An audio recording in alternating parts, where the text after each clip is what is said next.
She rapped twice with her knuckles, steady so they wouldn't wake. Calibrant kept her palm pressed to the cabin door to feel if footsteps answered inside. The lantern on the porch wasn't lit. The yard was dark except for the sleeping shapes of a water trough and a wind-warped hitching rail. Against her shoulder, Ames sagged heavier, asleep and hot with the kind of tired that ran out the bones. In her other arm, little Cobb breathed damp against her collar. A chain slid back, a bolt lifted. The door cracked to a man's silhouette, broad in the shoulders, bareheaded, the metallic glint of a revolver low and patient at his hip. "Open," Calla whispered, before she could lose the courage. "Please, before we jump back in, tell us where you're from. If this story moves you, please subscribe. Tomorrow I have a special story for you." The man's voice came even, not unkind. "You picked a rough hour, ma'am." "I know whose door I chose." She lifted her chin enough to meet the stranger's shadowed eyes. "Rowan Cade, owner of Eagle's Rest. They said you don't turn away strays." His gaze slid to the boys in her arms. "They're yours." "They're safe in my arms." It wasn't the question he'd asked, but it answered the one that mattered. "I need one night. I'll work it in the morning. I'll work it double." He opened the door wide enough to show wood floors swept clean, a low iron bed dragged close to a cold hearth, and neat order that spoke of a man used to doing for himself. The cold breathed off the room like a held breath. His voice softened a fraction. "Put them in my bed first." She blinked. "I can't take your—" "You can. You will." He stepped back, palm up, offering space. "They'll sleep without drafts there. Blankets heavy, we can talk after." Calla crossed the threshold, as if stepping into a vow. She moved careful so Ames's head wouldn't knock the doorframe. Rowan Cade's boots made no sound behind her, but she felt him guide the way, with the sort of attention a man pays to a skittish colt. She laid Cobb down first, easing the boy's small body into the hollow of pillow and quilt, then lowered Ames beside him. The two boys folded toward each other, seeking warmth and sleep without waking. Only when she'd tucked the wool to their shoulders did she realize her hands were shaking. She pressed her fingers together to calm them. "Don't shake, not in front of him." "Kitchen's back," Rowan said, voice low so it wouldn't stir the boys. "There's coffee kept on the back of the stove. Might be leather tough by now, but warm is warm." "Thank you." The words scraped out, sand dry. She stood another moment, letting her eyes memorize the shape of her sons' faces at rest. No, not sons, not properly. The truth bit quick. She threaded that pain into a strand she could tuck behind her ear and went after Rowan's quiet footfall to the lean kitchen. He lit a single lamp. The small room brightened, tin mugs on pegs, a skillet scrubbed to pale iron, a row of tools hung with carpenter's neatness. "You said one night." "One night," she said. "I don't ask names after midnight," he said, pouring coffee that smelled faintly of chicory. "But the sun's nosy. She'll want to know who I'm feeding when she comes up. I'll be gone by first light." She reached for the cup, found heat sting her palm, welcomed it. If the boys sleep that long. He watched her drink without flinching at the burn. "You're a long way from town. No horse, no lamp. You walked that wash, kept to the dry edge. Coyotes sing truer if you don't carry light. Most folks don't test that kind of truth."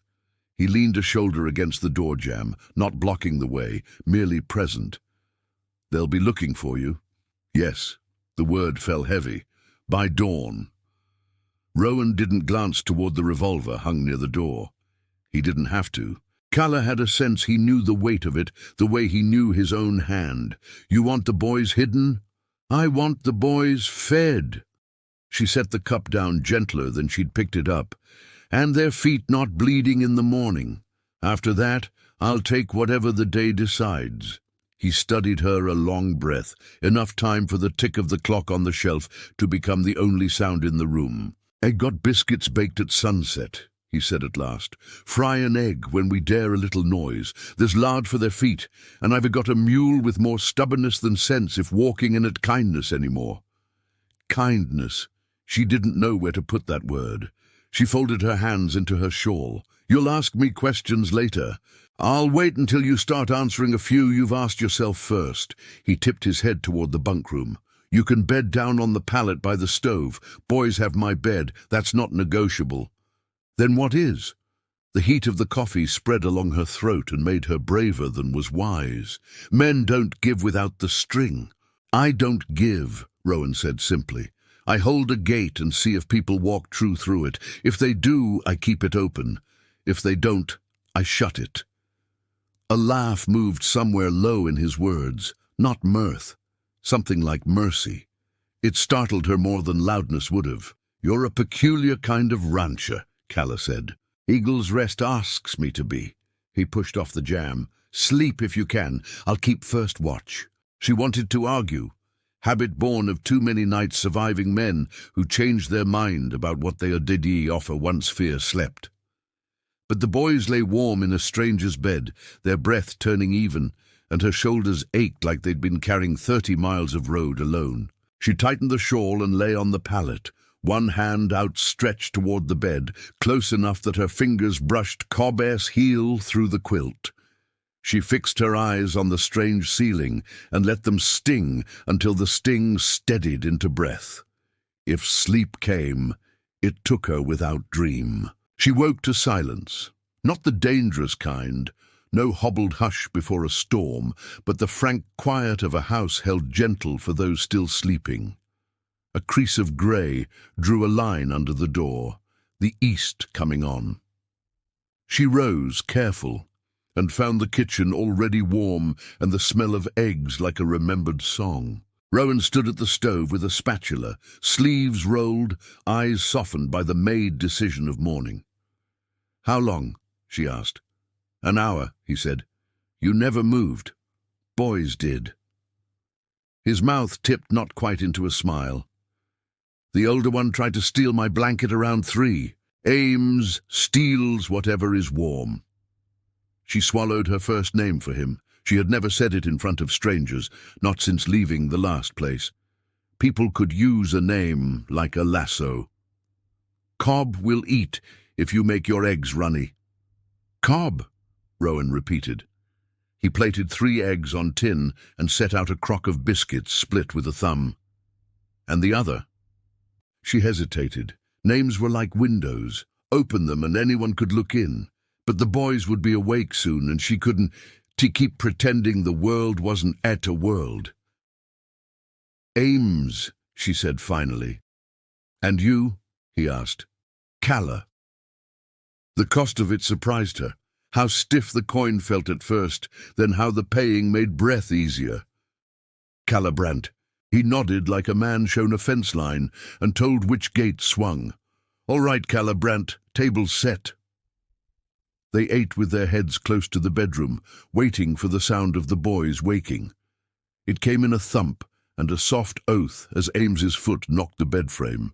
Rowan pretended not to hear the oath. Calla did not pretend. Mr. Cade has ears same as a preacher, she said to the doorway, not unkindly. Mind them. Ames came out blinking, hair fox-tossed, face guarded. Cobb followed with the solemn gravity of the very small, dragging the quilt like an extra skin. When Cobb saw the plate on the table, his shoulders climbed to his ears with shy delight. Is that ours? It is, Rowan said, but that's my quilt. I need it back or the room will sulk. Cobb set the quilt down as if returning a borrowed horse. They ate like the hungry do, fast at first, suspicious it might be taken, then slower when nothing was. Ames kept cutting his look between Calla and Rowan, measuring, waiting for the drop, for the moment when the generous became a trap. It didn't come. When Cobb's egg ran toward the edge of his plate, Rowan tipped it back with a fork, like a man who had poured milk 1,000 mornings. You said they'd be looking by dawn, Rowan said at last. He spoke to his plate, but listened with his whole body. Who's they? Calla smoothed butter into a biscuit to buy 1 second. The truth had to walk in now, or they'd be tripping over it later. Lintree's crew. Cyrus Lintree, Rowan said, not a question. Narrow man, wide brand. Wide net, Calla said. Her voice stayed even by an effort that felt like walking straight on a beam. "He'll send 2 men first, Thatch and Burr. If I'm not back by noon, he'll come himself." Ames's fork froze. Cobb's eyes slid up to Calla, then to Rowan. Rowan set his cup down without noise. "He sends for you, or for the boys?" Rowan asked. "Anything that won't talk back," she said, and then forced herself to say it plain. "He wants the boys to work the remuda. He wants me to keep his house neat and his temper fed. He wants credit for charity. He wants to say he kept us." "And did he?" Rowan's voice did not change. "Kept promises like a gambler keeps coins in his sleeve. Only paid them when the table was watching." She looked at her hand on the biscuit and saw the faint white line across her knuckle where a door had shut on it too quickly last winter. She tucked the hand under the other. "We were never his, not by law. But the law is a small thing, sometimes smaller than a man's shadow." Rowan nodded once. "You left last night." "I left when he hit the dog," Calla said quietly, the words startling her with how much they sounded like an oath. "It wasn't courage. It was just the thing that tipped what was already full. Courage is mostly what men call a woman's patience when it finally runs out," Rowan said. Ames looked up at him sharply, curiosity slipping through his guard. "You got dogs?" "2, Rowan said. "One soft in the head, one smarter than me." "And horses?" Cobb asked, chasing egg with biscuit like a ship chasing sun. "A few. You'll meet them when breakfast is kissed goodbye." Rowan rose and began to clear plates by habit more than manners. "You plan to keep walking, Calibrant, or you came to stop?" "I came to breathe," she said, surprised by the clarity of it, "and to ask for the hour that lets a person think in straight lines." "You got that hour," Rowan said. "Maybe you got more if you use it honest." She nodded, grateful for the exactness and nothing more. "Then I'll use it like money." He looked at Ames. "You know knots?" Ames's chin lifted. "Better than Thatch does." "Good. We'll tie some lines for a windbreak. Cobb, you like grain scoops?" Cobb blinked. "Yes," he said, though it was clear he didn't know what a grain scoop was, only that he wanted to like whatever was asked of him. "Calla," Rowan said, "there's lard and cloth under the sink for feet. After there's a shirt on the hook you can take a needle to. We don't get company often. My shirts say so." "You're paying us with chores," Calla said. He shrugged. "Work makes first mornings go easier between strangers, gives hands something to do while mouths decide what to say." The yard of Eagless Rest met them with the wide honesty of plain land, a corral silvered with frost, a pump that clanked once before yielding water a barn door with a hinge squeak that seemed to have learned its voice from a violin. 2 dogs came loping, a square-headed brindle and a narrow red with a fox's ear. "That one's Fool," Rowan said, nodding to the brindle as it wagged its entire back half around Cobb's knees. "Name suits him. The red's Sable. She'll count you twice and then decide where your place is." Sable circled once and curtsied at Ames with the grave courtesy of a queen inspecting an ambassador. Ames stood very still and let the dog decide him. Rowan showed Cobb the scoop, heavy, tin, larger than the boy's chest. Cobb held it in 2 hands, as if it were a sacred book. Ames followed Rowan to the windbreak they'd been mending, and Calla went to the pump. The first pull made her shoulder bark. The second sent a braid of clean water into the bucket. She washed the boys' socks while the steam rose from their larded feet. Work made thinking possible. Thinking made fear come in order instead of all at once. "Rowan?" she called when the socks lay on the rail to dry. He looked up from the line. "If Lynn Tree comes—" She swallowed. "I won't put trouble on your porch." "Calla." He tied the knot and cut the slack with his thumbnail. "Eagle's Rest keeps its own weather. Men like Lintry can't bring theirs and expect it to stick." "You don't know what he can stick," she said, before caution could catch the words. "I know what I will not let him." Something eased in her, something tight as wire. She sat on the porch step and began stitching the torn seam of the shirt he'd left. Cobb toddled by with the scoop full of grain, more than his arms could sensibly carry. Fool bumbled beside him, ready to clean the spills.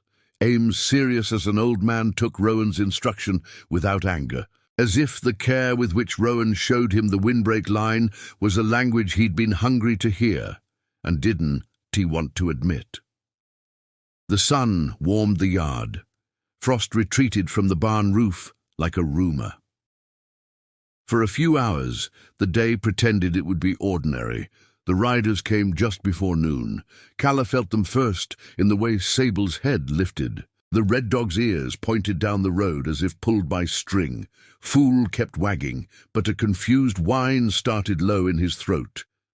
Rowan set down the hammer. He did not look at Calla, not yet, because to look would be to make it an event rather than a possibility. He simply said, "Ames, Cobb, porch." Ames had already clocked the dust on the road, his jaw setting.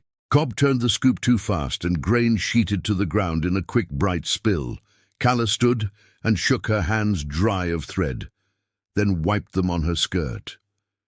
She moved the boys behind the porch post and stepped to the side of the door, so that if shots came, the thickest part of the frame would be between the wood and her bones.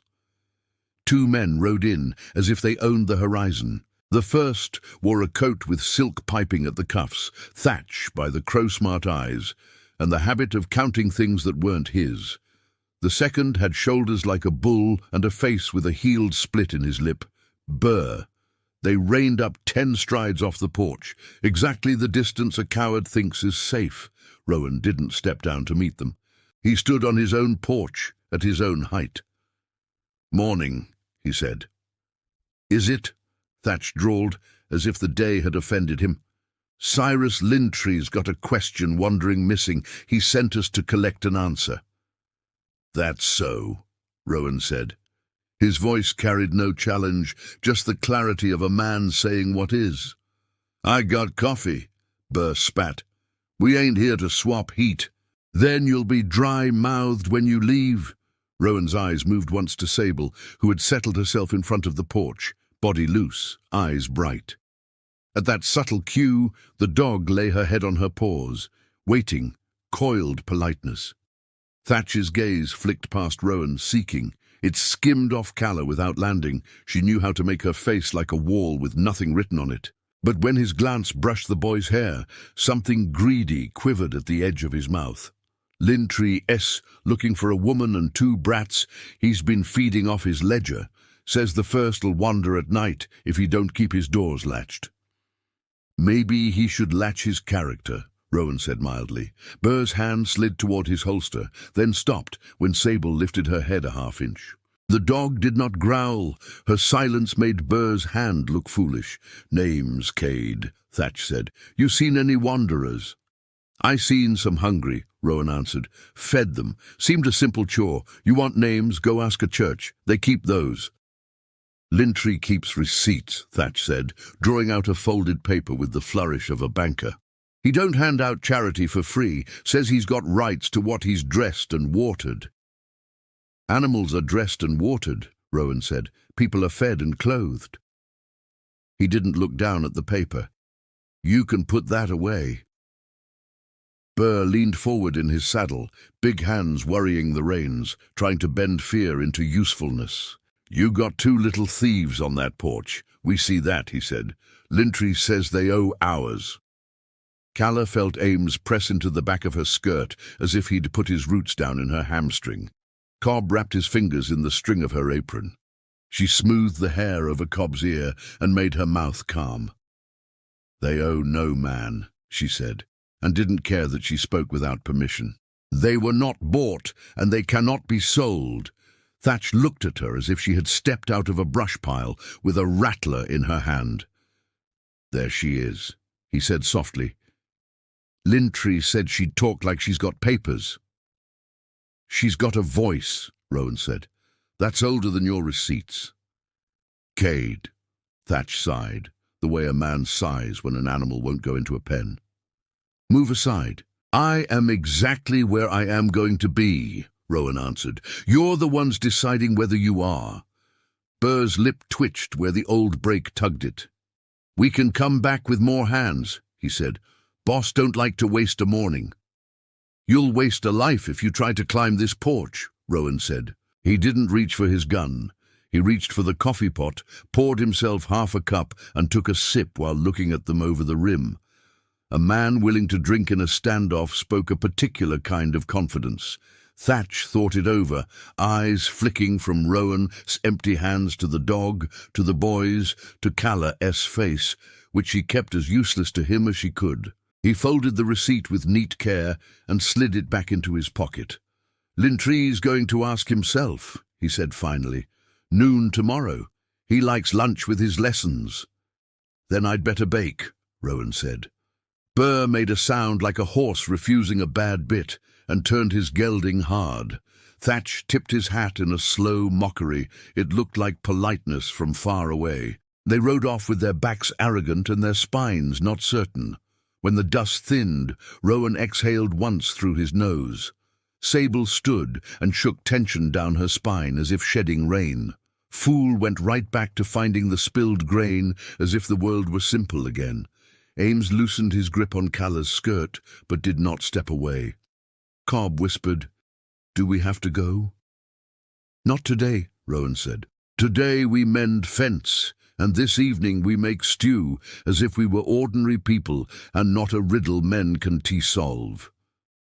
Callah felt the wobble start in her knees after the danger had passed.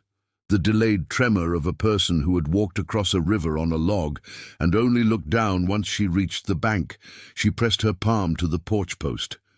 "He'll come," she said. "Good," Rowan said simply. "It is cleaner to cut rot out than to pretend it's not there." She looked at him then, fully. The man who had put her boys in his bed and her on his floor. The man who had stood without bluster and made threats look like soup spoons. He wasn't tall the way some men are. He stood like a wall that had found out it could move. "I don't want blood on your porch," she said. "Neither do I," he answered. "So we'll keep it in the yard." They worked because working kept thoughts in lines. Ames threw his weight into the post-hole driver as if it had insulted him and needed correction. Cobb discovered the joy of carrying messages between the barn and the house. Callah chopped onions with the measured breath of a surgeon suturing skin. Rowan cut meat with a knife that worked like a word well chosen. Clean, inevitable. In the afternoon, a cloud of starlings folded itself over the corrals, making shadows flutter like eyelashes across the ground. Rowan lifted his head. "They do that when the hawks are hungry," he said. "It's a pretty way of saying no."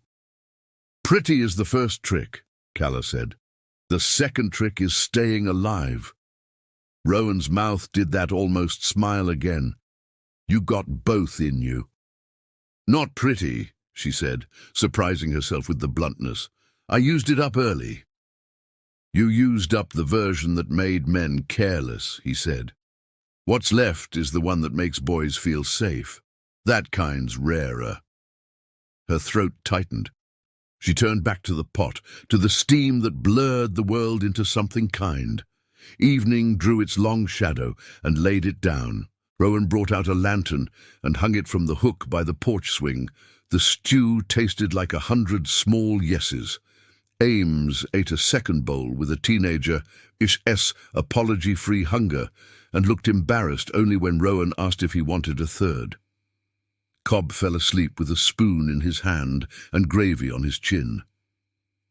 "Bath," Callah murmured, but Rowan stayed her gently. "Let him keep what he earned today," he said. "Sleep first. Warm water can wait." She lifted Cobb, light now, without the fear weighting him, and laid him in Rowan's bed again. This time she allowed herself the treachery of a smile at how quickly the boy turned into the warm spot. Ames didn't ask permission. He climbed after his brother and flung an arm across him like a gate.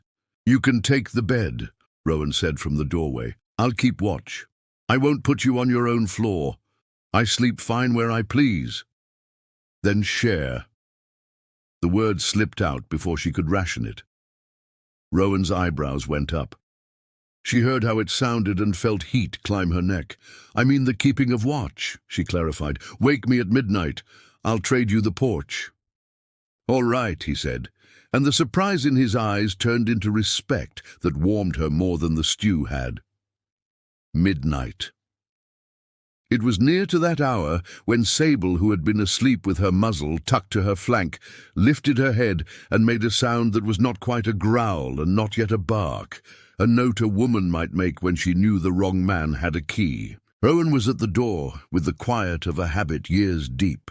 Calla moved to the window and drew the curtain with 2 fingers so slight it would have looked like an exhale from outside. The yard lay blue dark. The fence line was a row of black stitches. At the far gate, a lantern bobbed low, as if someone carried it close to the ground to keep the flame from gossiping. "Rowan," she whispered. "Gate." He nodded without looking, as if he'd been watching the same spot a heartbeat before her. He handed her the shotgun from the rack, the barrels cold and heavy like winter iron. "If I say the boys' names," he murmured, "you take them to the root cellar and shut the door. And if you don't say their names, then you save the last shell for whoever steps over our threshold." The lantern bobbed closer. It came alone. No hoofbeats, no second flame. The man who lifted it at the bottom of the steps had a face that liked to arrange itself into other men. Expressions and a hat too fine for honest work. His smile wanted to be friendly and failed by a hair. "Evening, Mr. Cade," he sang softly, as if not to wake a sleeping baby he intended to steal. "Cyrus Lintry, pleased to be finally acquainted." Rowan did not lower the shotgun and did not raise it higher. He held it like a truth. "You found my gate." "Nice gate it is," Lintry said, eyes flicking, measuring distances, door to latch, man to gun, dog to throat. "You got a woman inside thinks she's clever with papers and words. I got a ledger says she ain't." "You holding that ledger makes it true for you," Rowan said. "You showing it to me don't make it true for me." "Everything's true for the man that can afford to make it so," Lintry said, and the smile lived and died on his mouth without touching his eyes. "Now I'm here with a fine temper and a generous turn. Send her out with the whelps. I'll say it was confusion of the night and no harm done. Leave your bed warm and your porch unsullied." Calla felt Ames's hand find hers in the dark behind the curtain. He had come soft-footed to stand between her and the boys without being told. Cobb breathed slow in his sleep. The house held its breath with them. Rowan answered as if discussing the price of fence posts. "You got a paper says you own people, Lintry?" "I got a paper says I own their debt." "Then you can collect it from the man who wrote it," Rowan said. Lintry's pleasant left his voice. "I am the man who wrote it."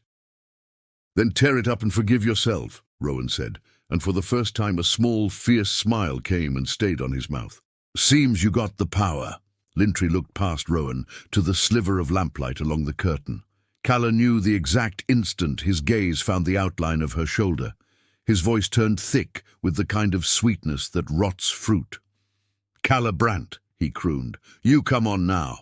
Don't make this farmer play coyote longer than he's born to." Rowan did not turn. "You've been asked to leave."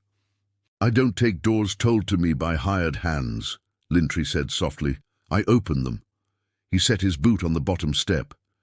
Sable stood, the sound low in her throat turning to music the color of iron. Calla lifted the shotgun, every muscle in her arms memorizing the weight, the line, the way the barrels had their own gravity. Ames squeezed her hand once, like a promise. Lintry put his second foot on the step. Rowan said very quiet, "Calla." She didn't know whether he meant her to fall back or step forward, to run or to anchor. She only knew the next breath would decide the rest of their lives. This story took us a long time. If you like it, subscribe. Now back to the story.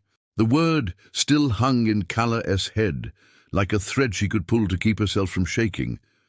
Lintry's second boot settled on the step. The lantern's light crawled up the porch boards, licking at Rowan's shins, at the dog's steady eyes, at the hinge that had squeaked that morning, as if it too had an opinion. "Last chance," Lintry said softly. "I prefer neat." Rowan's voice came level. "Preference is a luxury. You don't bring luxuries to another man's porch and expect him to serve them." Calla's hands steadied around the shotgun's stock. Her breath ticked slow as the kitchen clock had 1, 2, 3. He had said her name. He had not said the boy's. That was the only rope she needed. She stepped forward 2 inches, enough to be counted. "Cyrus," she said, making herself use his name without shrinking from it. "Turn around." His head cocked, curious as a crow. "I know many women say sir in my yard. Few try my name on their mouths." "Names are for equals," she said. "The boys, leave them out of your speaking." "Those 2 whelps eat from my ledger," he said, the smile thinning like a thread pulled too far. "They got names I write and hours I tally." Rowan's finger did not touch the trigger. His weight rested through his heels into the plank.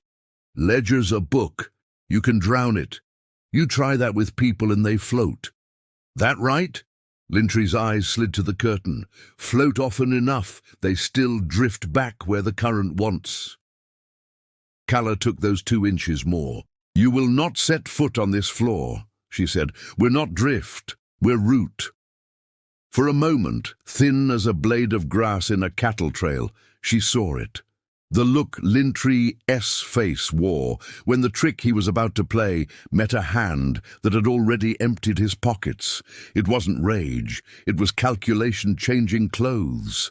He tipped the lantern so the light jumped, trying to make shadows stutter and hearts with them. "All right," he murmured. "Let's be gentlemen and end a lady's discomfort."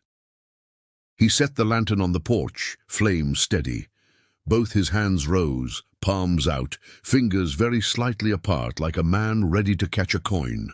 Rowan said, not to him but to the air, "Sable." The red dog flowed forward and sat on the top step, between Lintry and the door, her ears pricked, tail still. She did not bare her teeth. She did not have to. Burrs and briars had taught her what skin was for. Men had taught her what it was worth to keep. Lintry smiled at the dog. "Pretty bitch," he crooned. "You trained to bite on a name, sweetheart?" Sable's eyes did not blink. Rowan's mouth bent once, a shape Calla almost didn't catch, like a man remembering a joke he would not share out loud. "She's trained to bite when a man lies," he said. Lintry's smile never reached his eyes. "Then she'll starve on your porch tonight." He took 1 half step back. "Tomorrow noon, I'll bring papers and men. Bring your dog and your—" He let his gaze flick to the curtain. "Opinions. We'll see which weighs more." Rowan did not step after him. "Noon," he said. "Weigh careful." The lantern flame made a small wet sound as Lintry pinched it out with 2 fingers.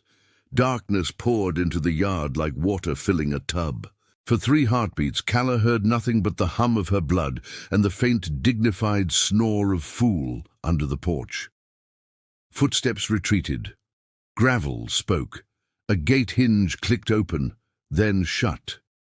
The night took Lintry, as if the dark were a pocket and he a coin. Rowan let out the breath he'd held folded. He did not turn yet. "Ames," he said finally, voice still slung quiet. "Take Cobb and fetch the lamp in the bedroom. Carry it careful." Ames didn't ask why. He moved like a boy who had learned how to pour himself into a man's shape without spilling.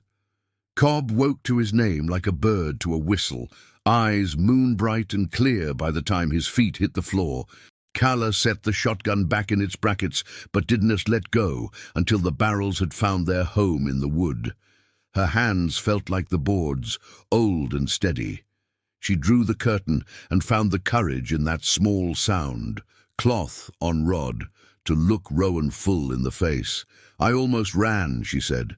Not confession, just the truth laid flat between them. "Good you didn't," he answered. "The running makes a man like Lintry think he is giving chase, when mostly he is just wandering." "He'll bring men," she said. "Then this house and this yard will have a reason to stand taller than they thought they could." He turned now, and his eyes were not hard stone or hot coal. They were the particular kind of warmer pan holes after a loaf has been taken out. "You got anything of yours in a sack?" She lifted her chin. "Just the boys." "Then we got what we need." The rest of the night did not sleep much. Work kept faith. Rowan moved through his rooms with the economy of a man who had done hard things with soft hands for a long time. He checked hinges for squeaks and oiled them where complaint taught him. He carried the long boards he'd been saving for a gate repair and laid them across 2 sawhorses, measuring without a ruler because distance had become something he felt as well as saw. "Ames," he said, "you ever lay logs for a crib wall?" "No." "Come learn. This porch'll look like a man leaning on a cane by dawn, but it'll stand." Ames learned, jaw set not in fear now, but in effort. Row by row, they built a low barrier between the porch posts in a pattern Rowan called an ox kiss. 2 by 2, notched so the weight held itself. Cobb's job was nails, counting them into a tin, back into another as if money were moving, and he was the banker who could make it multiply by attention. Calla sewed until her fingers prickled, then wrapped the boys' extra shirts around stones and set them under the quilts at the foot of Rowan's bed, where feet would find them warm as if a hearth burned there. She moved the heavy pot from the stove to the back of the counter and cut kindling without waking the part of the house that rested. "This is what staying looks like," she found herself thinking. "Not a ring, not a deed. The small ceremony of putting a room's breath where danger will not find it first." Sable patrolled, the pads of her feet whispering knowledge back to the house with every circuit. Poole slept, woke and tried to help by bringing a boot, then slept again, satisfied with the boot's proximity as if he had delivered a guard. By dawn, the porch wore its makeshift wall. 2 barrels stood like sentries at the corners. The root cellar door was unlatched, and a length of rope hung ready to pull it shut from inside. The windbreak Rowan and Ames had tied the day before now reached farther, a stitched line that closed off the most obvious angle from the road to the house. Calla boiled coffee that didn't taste like leather so much as determination.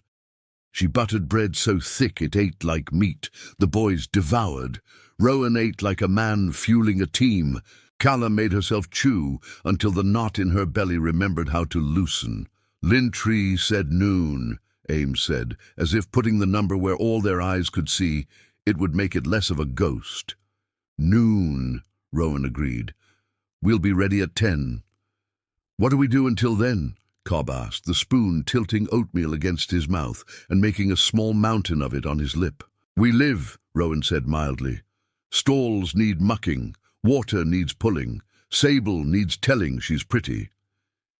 He scratched the dog's ruff, and Sable, who would have died before admitting the desire, allowed the scratch with the air of one accepting a crown.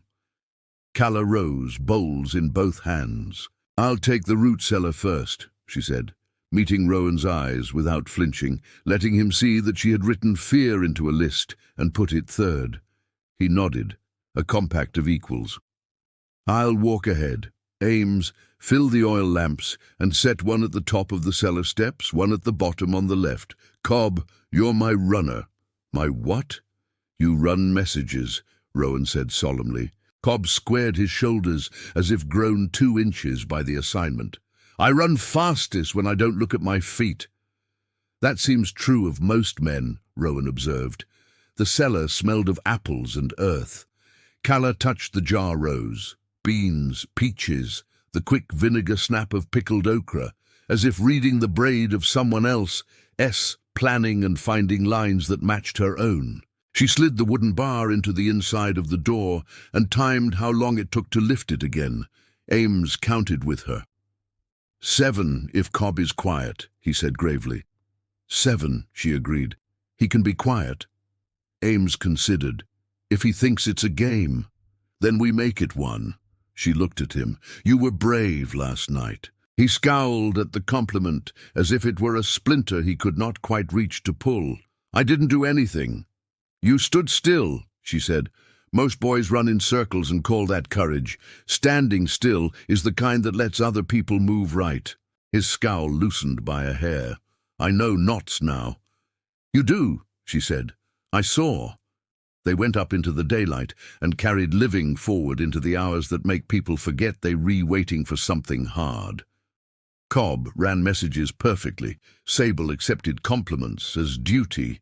Fool discovered a broken board in the fence and celebrated by licking it smooth. Rowan fixed the board anyway. Calla folded blankets with the care of a woman praying, which is to say, she didn't need words to make it sacred. At 10, Rowan walked the yard and touched each piece of readiness, not as if it were a weapon, but as if it were a promise. The cellar rope, the porch wall, the water bucket near the barn in case fire thought itself invited, the length of chain beside the gatepost that could be looped and pulled and made a night of a day in one sudden clatter. At 11, a hawk wrote a slow circle above the pasture. The starlings remembered their lesson and tightened. At 1:30 the sound came, not one rider, not two, a small company. 11, Calla counted, because her brother had once taught her that counting enemies with a clear head is the same as counting apples for pie. You will need the number either way. Inside, Rowan said to Calla, not because he doubted her, but because he had chosen the order of this dance and would keep to it. Boys to the cellar, latch on my word. Ames set his jaw, like it had hinges now, and belonged to a door that would not swing until told. Cobb ran to his spot, as if the delivery of a message had already been spoken into his feet by a god who didn't waste time. Calla crouched at the cellar threshold, one hand on the rope, one on Cobb's shoulder. She did not look away from the yard. If she looked away, something might change while she blinked, and she would have missed the hinge. Rowan stood on the porch, the shotgun low, the brim of his hat shading a face that had learned overnight how to be more of itself. Sable lay at his left, Fool at his right, balancing the porch with their breathing. Cyrus Lintry came ahead of his men, not because he was brave, but because he liked the way power looked from the front. Thatch was there with his silk cuffs, Burr with his broken lip, and a handful of others whose faces Calla knew the way women know the backs of hands that have struck near them. "Mr. Cade," Lintry called, all honey made of bees that had stung other people. "Noon." "You keep a calendar?" Rowan answered. "Bring those papers?" Lintry drew them from his coat with a flourish and held them up. Debts duly recorded, signatures duly captured. He smiled that tiny smile Calla hated, because it looked like a weevil hole in flour. "Care to read them? I can make child letters for you." "I'll pass," Rowan said. "Words men write to make chains don't strike me as literature." Lintry's eyes went to the porch wall. "Pretty." "Useful," Rowan corrected. "Move aside," Lintry said brightly. "Let's put this to neat end." Rowan didn't move. "I have one," he said. "One what?" "One end." He nodded toward the gate. "When you ride back through that with your men alive, we'll call it the end, where you chose wise." Burr's hand twitched. Thatch's mouth made a thin line. Lintry laughed softly. "I do get tired of waiting for a farmer's stubborn to crack," he said. "Burr, be neighborly. Fetch the pups." Burr put his foot from stirrup to ground. Rowan cocked the shotgun once. The sound was small and enormous. Burr's foot paused in the air as if the ground had changed its mind about existing. "Don't," Rowan said mildly. Lintry's eyes flattened, snake-thin. "You going to shoot the law out of my hand?" "If you make me aim at your hand," Rowan said, "I'll shoot your hand. If you make me aim at your men, I'll shoot a man. You decide today which you can spare." Thatch tipped his head, interest trying on his face. "You talk like a schoolmaster." "I am," Rowan said. "Eagle's Rest is my classroom. I don't let bullies take the chalk." Lintry folded the papers and slipped them back. "You want coin, Cade?" he asked, as if he had just remembered business. "I can buy your charity.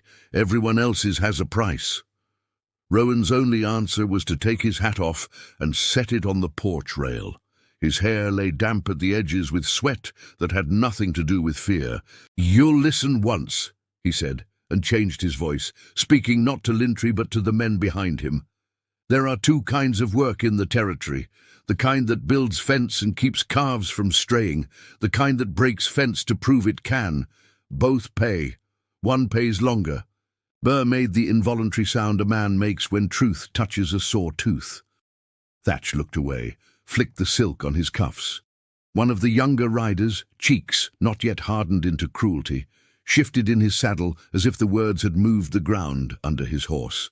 Lintry felt that movement like a cold on his neck. "We ain't here for a sermon," he snapped. "We're here for property." "People," Rowan said. "Property," Lintry said without shame. Calla felt it then, the small, decisive tilt, like a cup finally filled to the lip. She stood. "Rowan," she called softly. He didn't look back. "I hear you," he said, and she knew he did.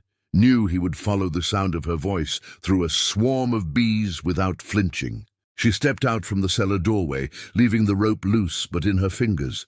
She moved to the edge of the porch wall and stood where Lintry could see her, where the men could. "My name is Calla Brant," she said, voice even enough to lay a plate on. "These boys are Ames and Cobb.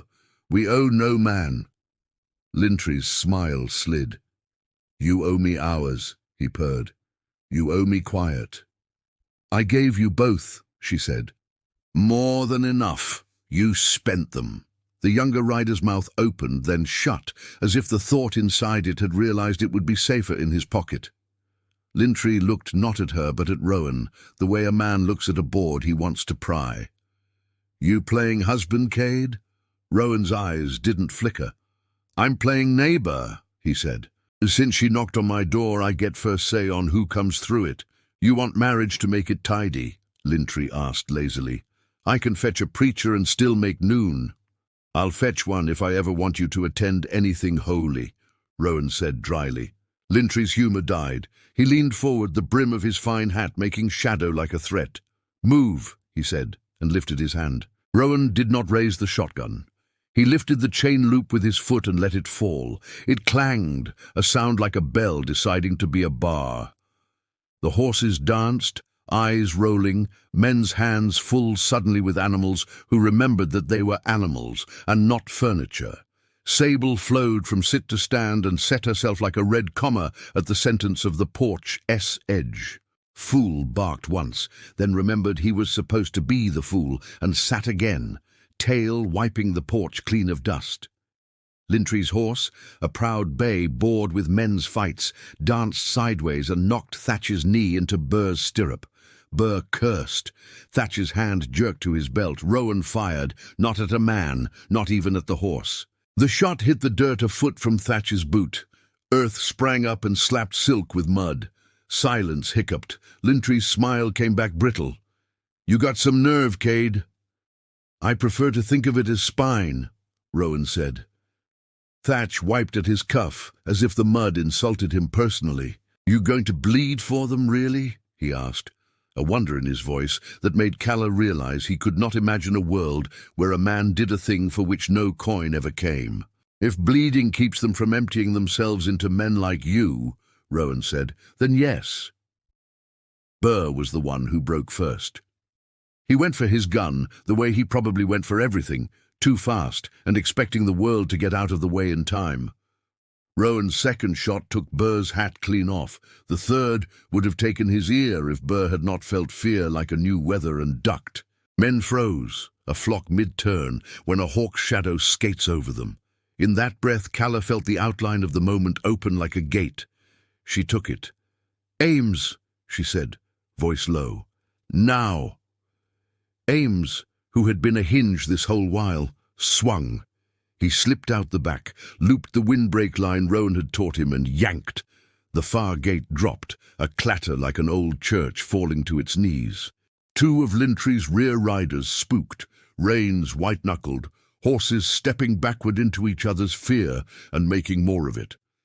Lintry swore a word his preacher would have winced to hear from any mouth, let alone a man who made tithes of other people's hours.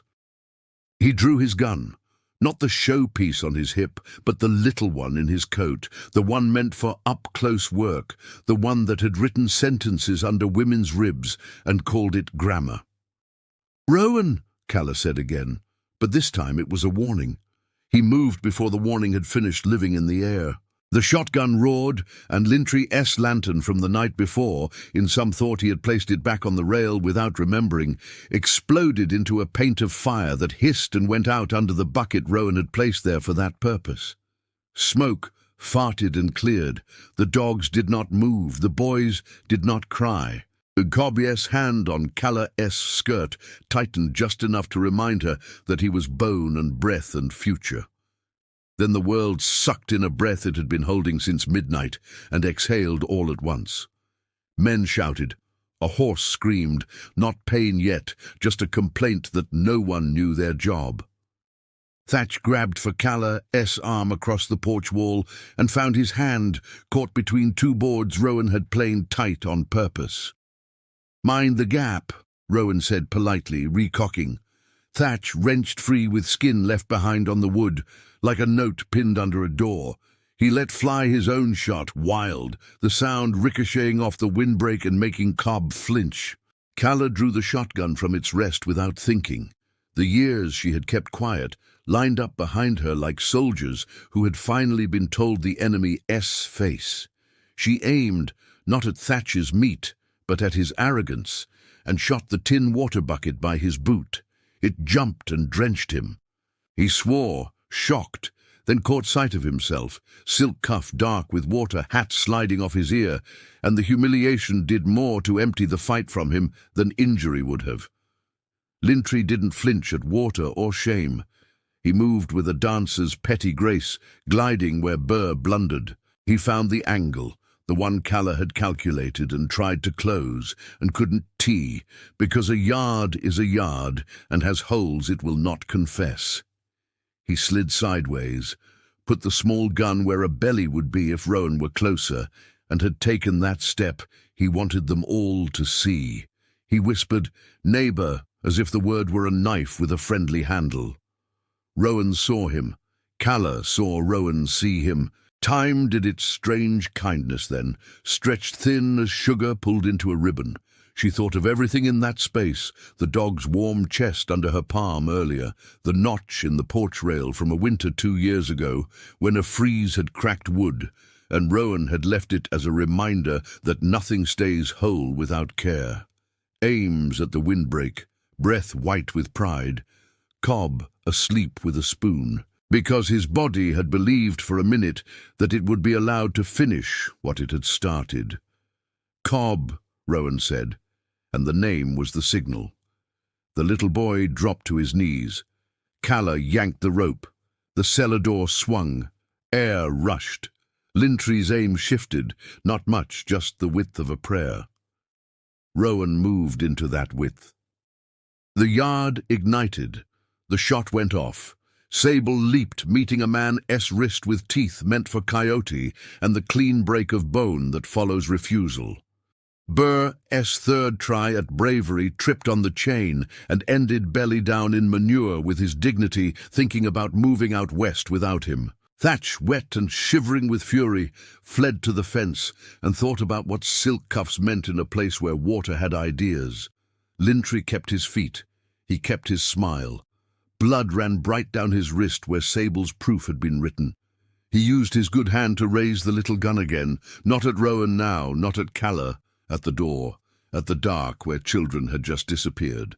Calla didn't think. She stepped between the muzzle and the cellar.